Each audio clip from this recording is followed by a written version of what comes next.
Yeah, my name is George Sisson Jr., but I go by Jack, and I'm a faculty member in the Department of Orthopedics. I've been went to Northwestern undergrad and been in the department as an attending for 43 years, and 48 as a resident, and whatever. I've seen the field evolve a whole bunch. When we started arthroscopy, I started my residency just as arthroscopy was beginning. I think that's probably one of the biggest things that has changed, you orthopedics. We were just doing knees. Now they're doing wrists and elbows and hips, uh, uh, you know, all sorts of things. And they're doing surgeries. And we were just looking in the very beginning, and now they're operating through those. The other thing that's affected my practice is the internal fixation equipment has much better in the technology and the studies that have been formulated around that. The equipment is so much better. And the very specific thing is Lizaroff external fixators for fixing deformities, for making people taller, and fixing non-unions, taking care of infections. Those are, because for other specialties, the total joint field is has blossomed. The robotics, I have no experience with that. That is developing a following now in certainly medicine, antibiotics, lots of things. I guess the one other part is that when I started, there were a lot more generalists. Now it's pretty much everybody's a specialist.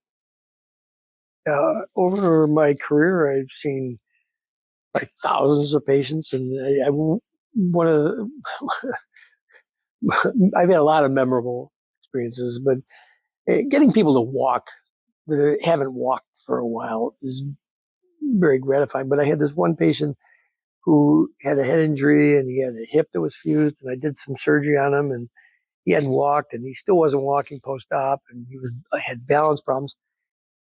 He got into an argument with his wife, and just, I guess, started yelling at her, and she just slammed the door, went out and he followed her out, and then he started walking, and he said, "Look, I'm walking," and he said, "I just kept walking around the house because it's the first time I've walked for a long time." I just, the two of them came in laughing about it. It was, yeah.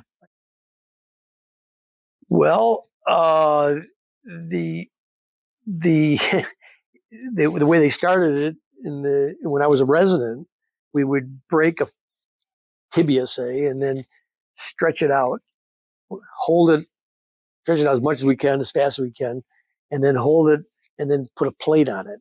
And we had one of the residents review those, a 300% complication rate with that. And a guy from the Soviet Union, and he started doing this a long time ago, but it took until the 60s to 70s to become westernized, because he was in the Soviet Union during that time. He does it slowly, and he developed a technology to do that.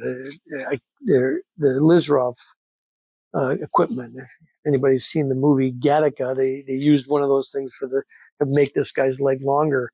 But he really figured out the rate and the of lengthening it in the time that it has to be held. Made a huge difference in complication rate, success. Now they're putting in IM rods that have motorized magnetic implants, so you can stick a rod in, break the leg, and then control it from outside, and you never have to have all those pins sticking through you. So, a lot of cool things. I first tell them that it's an absolute privilege to be in this specialty. It's a privilege to be a physician, basically, but it's really fun. If you look around the orthopedic attendings, enjoy ourselves.